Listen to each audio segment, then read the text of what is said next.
We're looking at alternative ag transfers that I mentioned, new supply, not only planning for new supply, but also preserving options. We want to make sure we don't preclude some things that maybe we don't need them today. Maybe we don't need them 10 years from now. But are there water sources that we would need to safeguard the ability to bring that water to population centers maybe 20 or 30 years, maybe 40 years from now? Conservation will still be a large part of a no-regret strategy, and that we think even at low and medium implementation, we can get another 10 to 20% water savings. This is just another diagram of where we're at. We are kind of at that center button there, going towards an adaptive management plan, which will probably be part of a statewide water plan, and then it'll be fairly, I think, general in principles, but then the details will entail such things as the appropriate triggers, so we know, are we on course with the population growth? Are our streams and our non-consumptive areas still healthy? And then what do we do to change those outcomes or enhance those? So this is kind of where we're at right now in our statewide planning process. As we sit down next week with the Conservation Board, we'll be looking further on some of the next steps with them. And I think over the next year to 18 months, you're going to see a whole lot of activity centered around drafts and a framework for water planning. So where does, let's see, let me, and so we'll be getting into the SWASI plan, the state, SWASI, I hate acronyms, but you get to use them and you think everybody else knows them. SWASI is the Statewide Water Supply Initiative. We've been working off of two of them, and right now the third one is the 2010 version. And so we've already started work on updating it to 2016.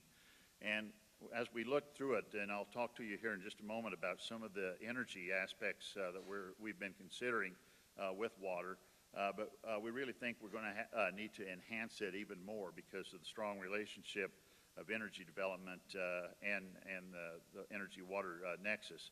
At the same time that we're doing that, we are still encouraging these individual basins to fully or more fully develop their projects that help make their water consumption more reliable and more efficient. So what is this thing we talk about, energy-water nexus?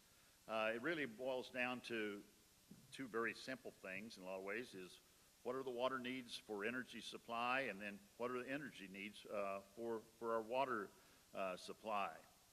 This is somewhat of a simplification of how water moves around within our society and our ecosystems. There's rarely a time, I'm going to talk about gravity here in just a little bit, but other than gravity, there's, and that's a natural energy, I guess, there's very little that happens in water that doesn't require energy from some source. And so we've been fortunate as a society to typically, we built next to streams, so we didn't have to carry water very far. We didn't have to pump it very far. And then if we were fortunate enough to be started in the 1800s, we developed systems that relied almost totally on gravity. And the Denver water system, I understand, is nearly all gravity fed, has some hydro associated with it, and really is almost net zero in water consumption. But most communities have not been that fortunate, and as we see new uses of water, there's another price tag that comes with it, and that's what not only the acquisition, but what is the water cost, and I'll get into that a little more in just a little bit. When we talk about supplying energy, we know it typically requires water, depending on what type.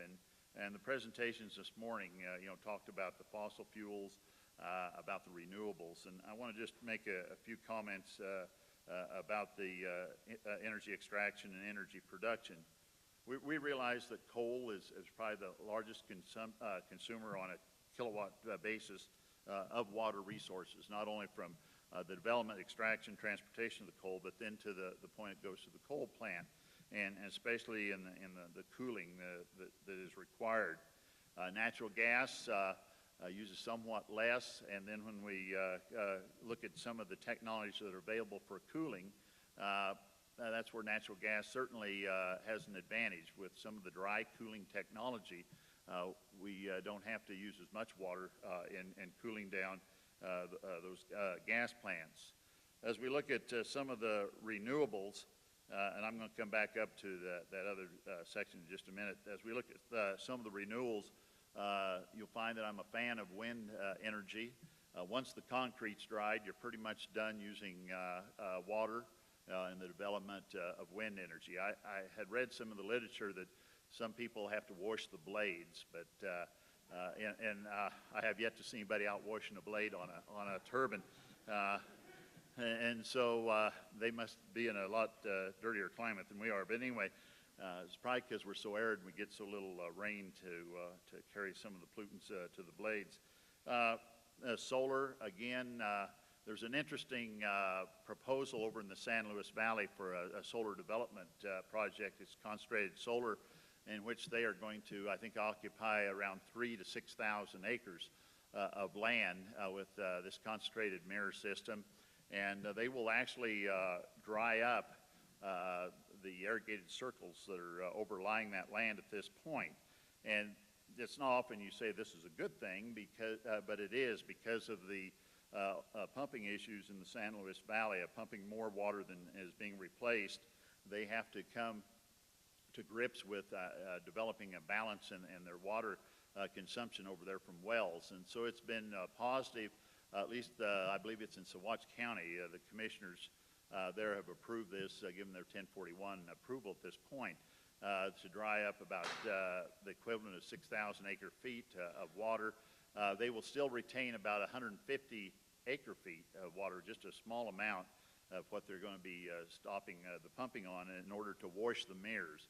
And so in order to keep the mirrors efficient, you have to wash them, I guess, on a fairly regular basis, depending on how much dust accumulation you get. But I think that's an interesting relationship, and that's about the only place you have to use water once your solar facility is in place, depending on what type of solar technology you're using.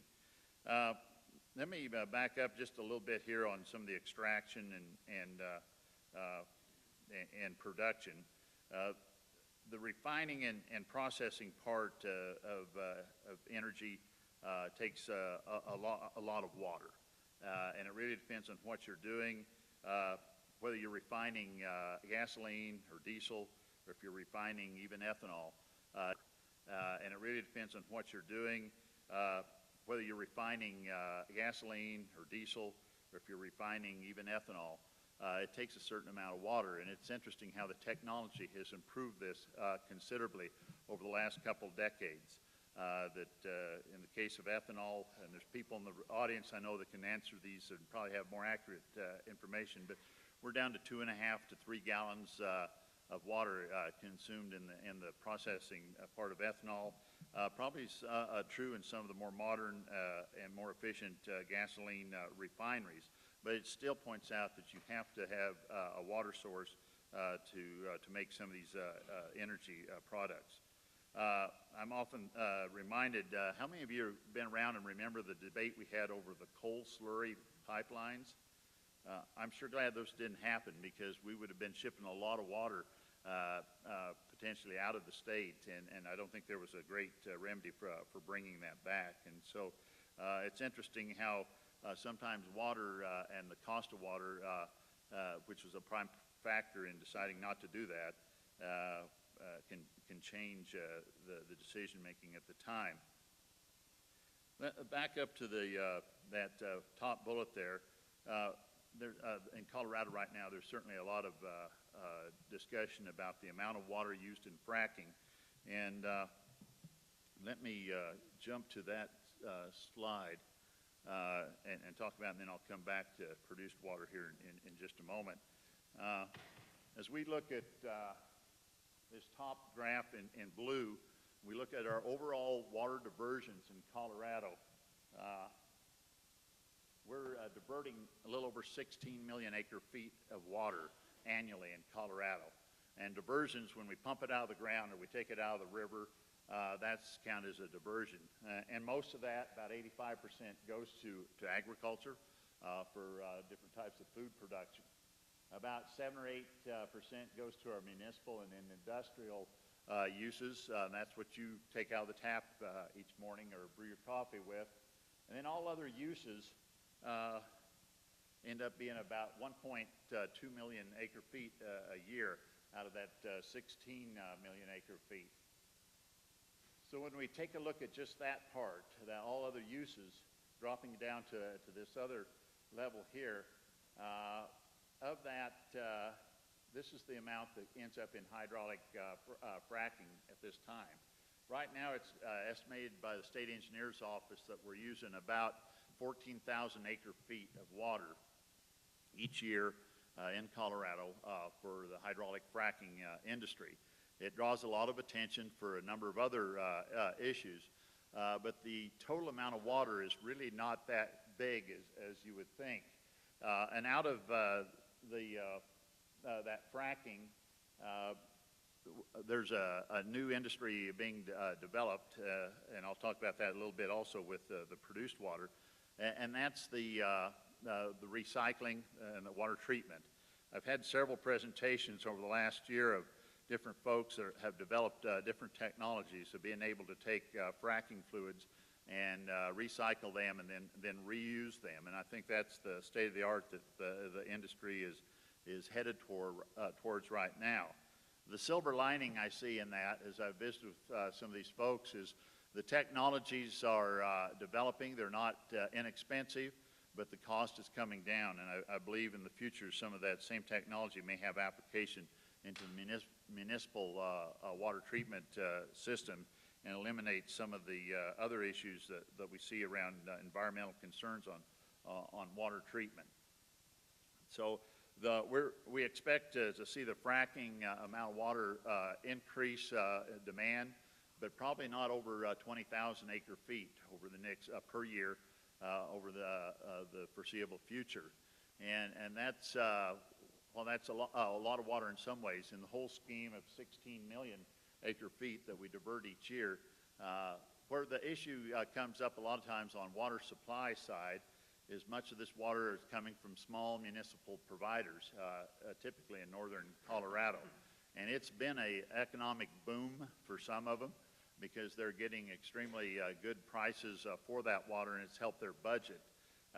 We read in the Denver Post about 6-8 months ago of one of the companies buying water from Aurora, and they paid $1,200 an acre foot for it, where typically agriculture is paying between $50 and $100 an acre foot for one-time or one-year lease. And so that interesting thing on that water from Aurora was that it was effluent water. It had primary treatment, but it had not gone back through the wastewater treatment plant and been polished to be used for other human purposes. And so it was really Aurora's decision to sell that water to help pay down the cost of their water treatment plant. It was really kind of a no-brainer. So let me back up to I want to make a couple comments on produced water. There's a relationship with some of the natural gas and oil production, depending on what formation you're in, on the water that's produced from these wells. And we've also, not only there, but also in the coal areas from some of the coal bed methane production. And the water that comes out of those wells has been used in a variety of ways. Typically, if it's not treated appropriately, it has to be re-injected. And again, some of these same water treatment technologies are starting to be employed to try to clean this water up and so it can be put to a beneficial use. Up in the northwest part of Colorado, southwest part of Wyoming, I understand that there's some of the produced water there that's extremely high quality. On the other hand, in some parts of southern Colorado, there's been some of the produced water that's been extremely salty. And so the cost of taking that salt out of it and leaving it in streams or wherever has been prohibitive until the technology gets there. Most of that water has to be re-injected. But again, I think this technology has an opportunity in the future to help be applied to some of our municipal needs. Let me get back to that one. Okay, supplying water, the other side of the water nexus, energy nexus. And I had mentioned earlier about Denver's fortunate to have gravity working for them. The Arkansas Valley Conduit I mentioned earlier is also an entire gravity flow system, and there's some thought of looking at, rather than it develops extremely high pressures, and so if they can put a micro hydro on those in different communities, it may help offset some of those communities' energy costs. Pumping is a big cost of handling water, and that's whether you're pumping it long distance or if you're just pumping it around your system if you have to. Whether it's pumping that goes for supply or pumping that goes to the wastewater treatment plants, there's certainly a high cost of energy. It's been estimated that in California, the electric grid there, 20% of the electricity produced in California goes to the conveyance of water or handling water on a statewide basis. And so the more people, the more water, the more energy you're going to spend in handling water. Hydro, certainly a great relationship with energy production, low emissions. Not every situation is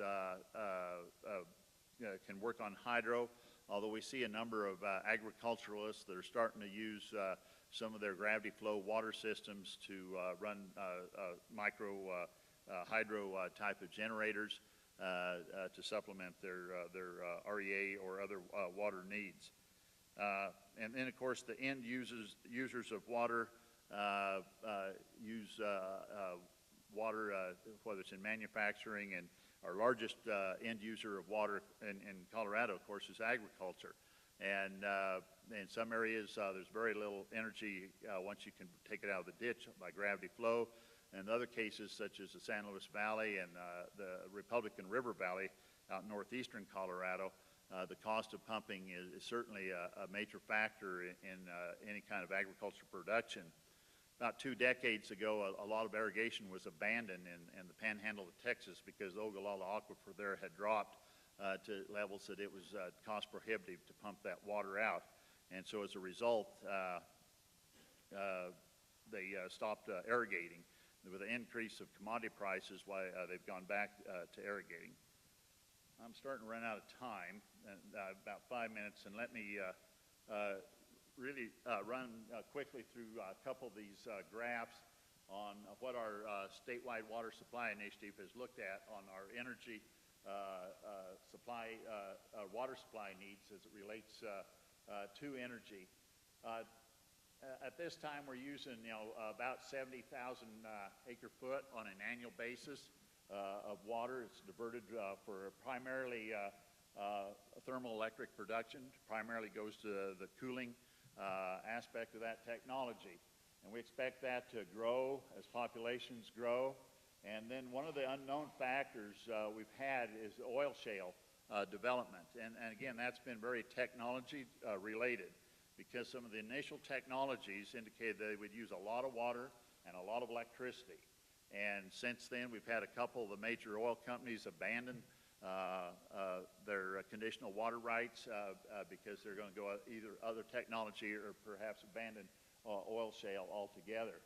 But these are some of the demands for water. As you can see, as you produce energy, as people increase, the demand for water for energy production will also.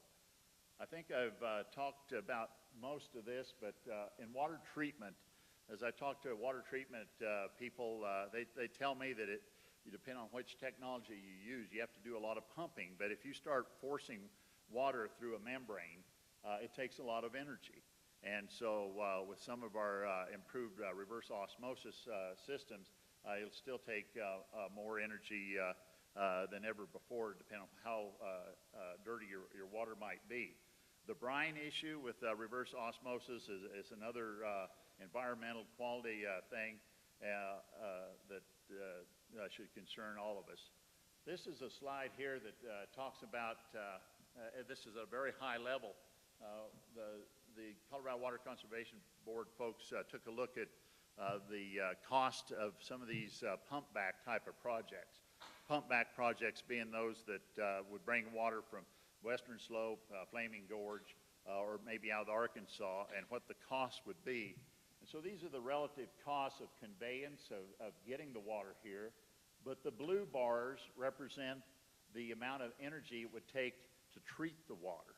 And so you can see in some cases in the South Platte, because of the salt content of some of that water, it will actually take more energy to clean it up than it will to pump it here. Of course, South Platte's fairly approximate. But anyway, that's a significant consideration as we go forward in developing water and as we go forward in developing energy.